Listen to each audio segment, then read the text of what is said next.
पढ़ो अब कुछ नहीं। एक कुटीर उद्योग, कुटीर उद्योग मतलब समझे हैं? कुटीर उद्योग का मतलब घर में जो फैक्ट्री लगता है ना, उसी को कहते हैं कुटीर उद्योग। मतलब कि हम नहीं भी रहे घर में तो कोई भी कंपनी चला सकता है। जैसे अगरबत्ती बना लेते हैं, अगरबत्ती बनता है घर में, बनाता है अगरबत्ती, लोग नहीं बना देता है। अगरबत्ती, कुरकुरे, कुरकुरे, बिस्किट, देखिए कुछ कुछ कुछ कुछ ऐसा चीज़ है जो कि घर में बना रखते हैं लोग। तो जो घर में बना उसको कुटीर उद्योग बोलते हैं। बात समझ में आया कि नहीं आया? जैसे हम लोग घर में भुंजा भून देते हैं, मार्केट में भी आता है। तो घर में जो बिजनेस करते हैं यानी जो उद्योग चलाते हैं उसको कुटीर उद्योग बोलते हैं। और उस घर में कुछ खिलौना निर्माण करता था। यानी एक कुटीर उद्योग एक दिन में कुछ खिलौने निर्माण करता है, यानी बनाता है। अब प्रत्येक खिलौने का उत्पादन मूल्य मतलब जितना बना। जैसे मार्केट में क्या होता है, मार्कर बनता है, मान लें मार्कर 5 रुपये में बनता है, आता है 20 रुपये में, ऐसे होता है ना। तो उत्पादन मूल्य यानी कितना में बना, बिका कितना में, इन्हें मतलब है बना कितना में, मूल्य रुपयों में है। 55 में से एक दिन में निर्मित खिलौने की संख्या को घटाने से प्राप्त संख्या के बराबर होता है। समझ में नहीं आया? समझ में तो रखिए, लिखो हल, इसको लिखो, समझ में आ जाएगा। देखो फिर समझ में आ जाएगा। अब बताओ, माना कि बोलेंगे, कहता है किसी एक दिन कुल निर्माण लागत 750 कोई एक दिन, रोज खिलौना बनाता है तो कोई एक ही दिन के निकालना है, कोनो एक दिन। रोज दिन तो उतना ही बनाएगा, आज 500 था, कल भी 500, अगला दिन भी 600, ऐसे बनाएगा, है ना। तो बोला किसी एक दिन, तो हम लिख देंगे माना कि उस दिन, यानी कोनो दिन, उस दिन निर्मित खिलौनों की संख्या बराबर एक्स। मान लिए कुछ है, कोनो दिन ऐसा था कि एक्स खिलौना निर्माण किया, आज मान लेते हैं, आज ही वो घर में वो कंपनी ने 10 खिलौना निर्माण किया, 10 को मानेंगे नहीं, 20 को मानेंगे नहीं। जब भी मानते हैं अल्फाबेट मानते हैं, X Y Z A B C D, तो एक्स को बना लिया एक दिन में खिलौना। अब क्वेश्चन, प्रत्येक खिलौने का उत्पादन मूल्य, यानी एक खिलौने का जो लागत लगा, एक खिलौना बनाने में कै रुपया लगा, उसी को बोलते हैं उत्पादन मूल्य। बस समझ में आया कि नहीं?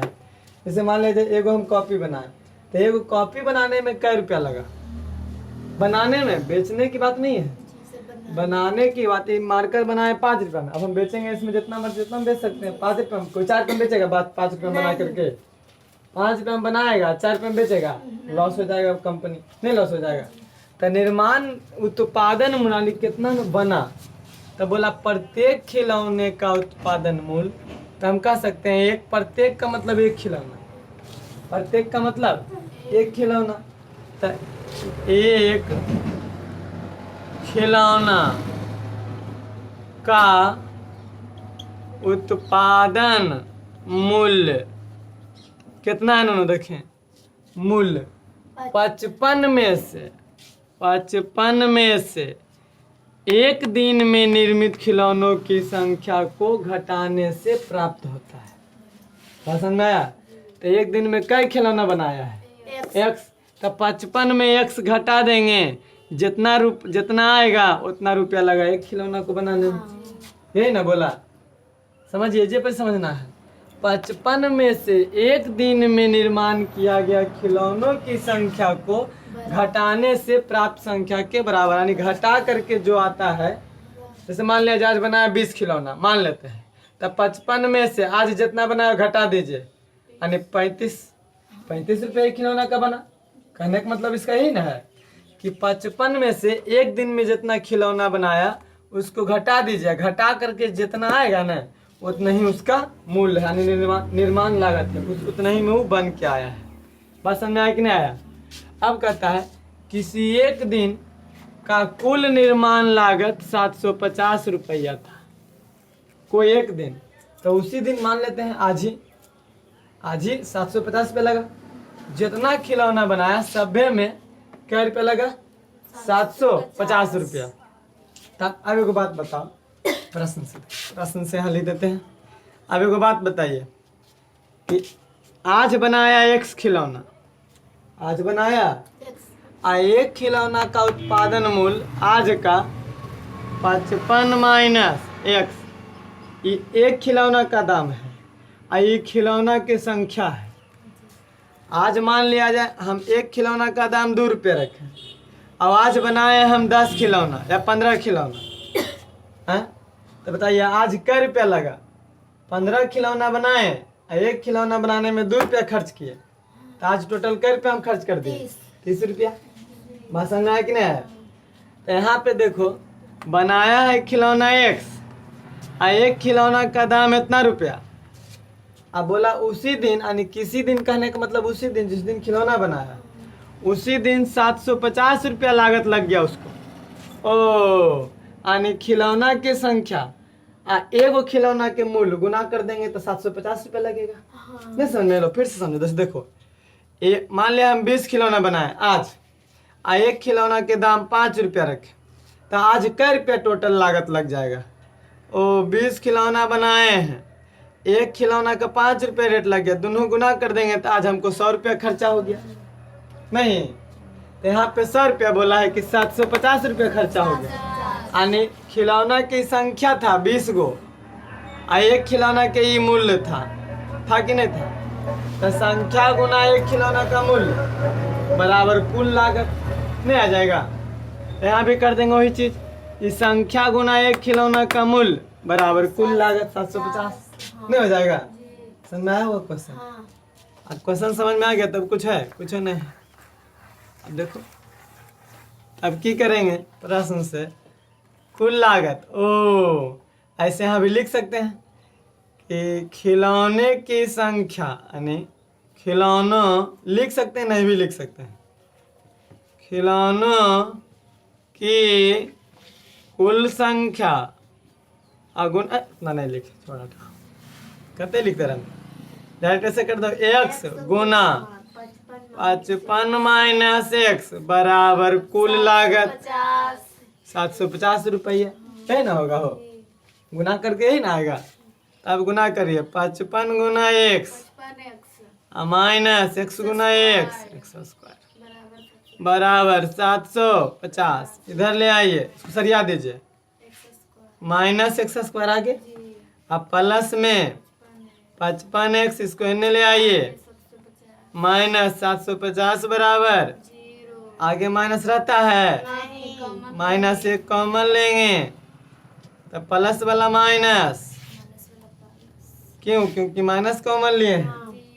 तो 55 एक्स आई माइनस वाला प्लस 750 बराबर लड्डू, गुना तो ये गुना में है ना, कुछ यहाँ गुना में रहता है, x square minus 55 x plus 750 बराबर 0 बटा माइनस 1, 0 ही आएगा, यानी एक्स स्क्वायर 55 एक्स प्लस 750 बराबर, समीकरण के रूप में लाना था, आंसर आ गया होगा। देखिए आंसर नहीं आया है, देखो कितना आसानी भी है।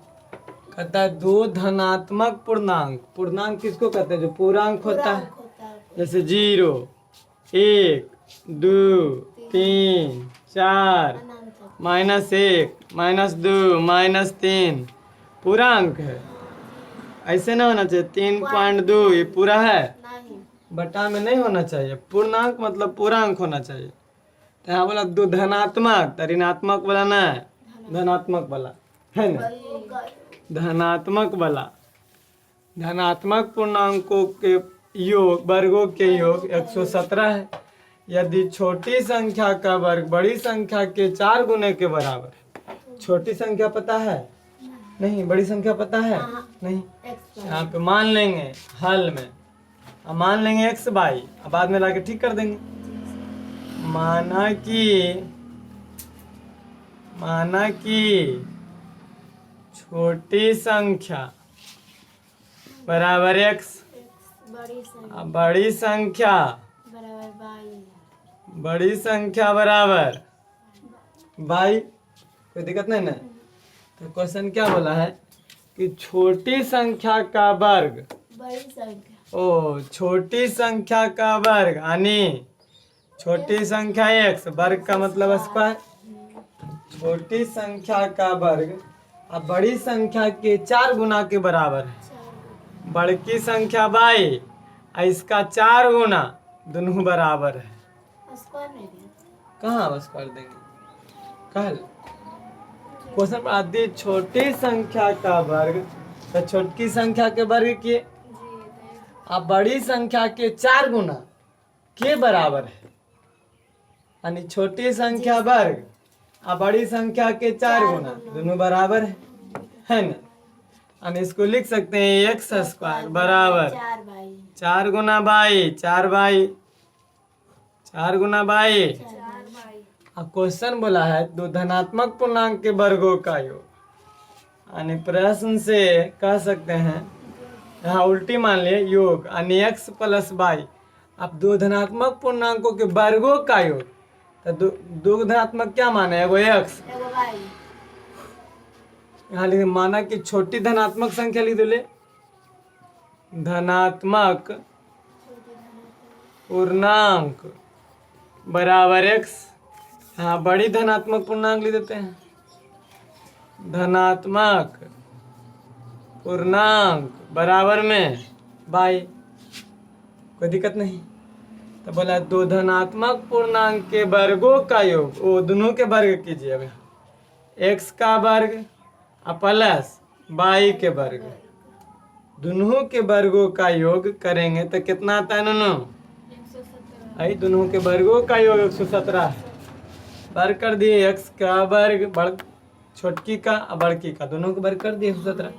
अब देखो यहाँ एक्स स्क्वायर का मान आ गया है 4 by plus by square, x square के बदले 4 बाई रख दिए, क्योंकि एक्स स्क्वायर बराबर 4 बाई हम लोग ले आए हैं, नहीं ले आए हैं। तो एक्स स्क्वायर बदले 4 बाई प्लस बाई स्क्वायर बराबर में 117। अब देखो इसको सरिया के लिख दीजिए, बाई स्क्वायर अब प्लस में एन ले आइए माइनस 117 बराबर आता है। खाली समीकरण लाना था हमको, सॉल्यूशन थोड़ी करना है, सिर्फ हो गया।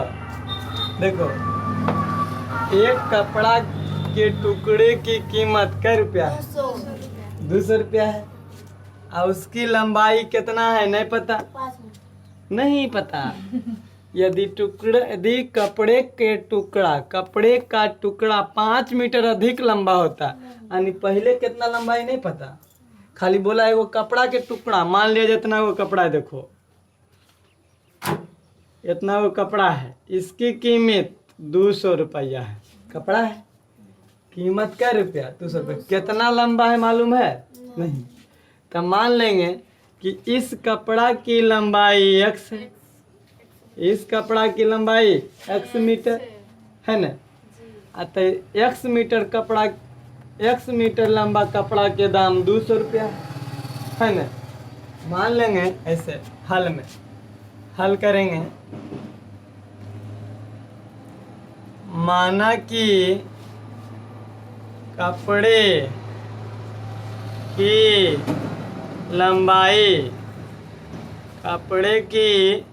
लंबाई बराबर x मीटर। अब मीटर नहीं भी लिखेंगे तो काम चल जाएगा, लंबाई x मीटर चाहे सेंटीमीटर में रहेगा। तो हम कह सकते हैं चूंकि x मीटर कपड़े की मूल्य बराबर, कपड़े का मूल्य बराबर 200 रुपया है, यहाँ तक करो कोई दिक्कत ना होना चाहिए। x मीटर कपड़े का मूल्य बराबर 200 रुपया, इसलिए 1 मीटर कपड़े का मूल्य बराबर 200 बटा x रुपया। अब क्या कहता है क्वेश्चन, यदि कपड़ा 5 मीटर ज़्यादा लंबा होता, यहाँ से यहाँ तक x था, अब 5 मीटर और रहता यानी x प्लस 5 रहता है ना, और इसका कीमत जो है पर मीटर 2 रुपया कम रहता है। बात समझ में आ रहा है? यानी पहले देखो 1 मीटर कपड़ा के दाम 200 बटा 100 रुपया हो रहा था। अब कह रहा है नहीं कि कपड़ा भी बड़ा होता और इसका कीमत भी 2 रुपया पर मीटर कम होता। बात समझ में आ रहा है कि ना? नहीं लेडीज कहता ऐसे दुकानदार दुकान के पास भी जाओगे ना तो एक को ऐसा कपड़ा दिखा देगा, कंफ्यूज कर देगा। इतनी वो कपड़ा रहेगा, इसका कह देगा 500 रुपया। अब कोई कपड़ा इतना लंबा दिखा देगा, इसका कहेगा 450 रुपया को ले लो नहीं वाला। ऐसा हो जाता है कि नहीं हो जाता है? इसमें क्वालिटी का डिफरेंस हो जाता है, नहीं हो जाता है? तो यहाँ भी क्वेश्चन वही बोल रहा है कि इतना वो कपड़ा का दाम 200 रुपया है। अब कई मीटर है नहीं पता, हम माने 1 मीटर कपड़ा के दाम 200 रुपया है, तो 1 मीटर कपड़ा के दाम 200 बटा 100 रुपया हो गया। 1 मीटर कपड़ा के दाम 200 बटा 1 मीटर हो गया। अब यहाँ दूसरा कपड़ा दिखाया, अब बोला कि कपड़ा जो है इससे 5 मीटर अधिक लंबा है और इसका दाम भी 2 रुपया प्रति मीटर कम है। 2 रुपया मीटर प्रति मीटर क्या है? कम है। लेकिन आप ये भी लीजिएगा तो 200 रुपया और ये भी लीजिएगा तो क्यों? अब देखिए 200 रुपये में छोटे कपड़ा हो रहा है, 200 में बड़ा कपड़ा हो रहा है। होती तो टुकड़े की कीमत अपरिवर्तित रहती, मतलब नहीं बदलता। यो 200 रुपया में आई हो। बात समझ में आया कि नहीं आया? समझ में आया? क्वेश्चन समझ में आ गया होगा यहाँ तक? यानी बोला कि इसका लंबाई जो है x + 5 मीटर ज़्यादा है और इसका कीमत भी 1 मीटर का कम है। कितना कम है? 2 रुपया। यानी पहले था, अब यहाँ क्वेश्चन से लिखो, डायरेक्ट समझो। पहले था कीमत 200 बटा 100 रुपया, यानी 200 बटा 100 रुपया। अब कीमत जो है 2 रुपया कम गया है। तो 2 रुपया क्या हो गया नन्नू? कम गया। देखो ये अभी हो गया 1 मीटर का दाम, नहीं हो गया? ये कपड़ा में 2 रुपया कमा दिए। तो पहले था, देखिए कौन कपड़ा में?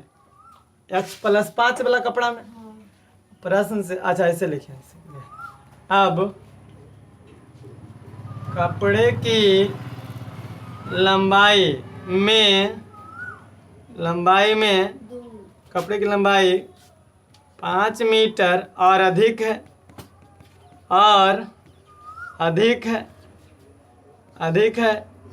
तथा इसका मूल्य 2 रुपया प्रति मीटर कम है। तो कपड़े के टुकड़े का मूल्य अपरिवर्तित है, लेकिन बदला नहीं है। नहीं बदला है उतनी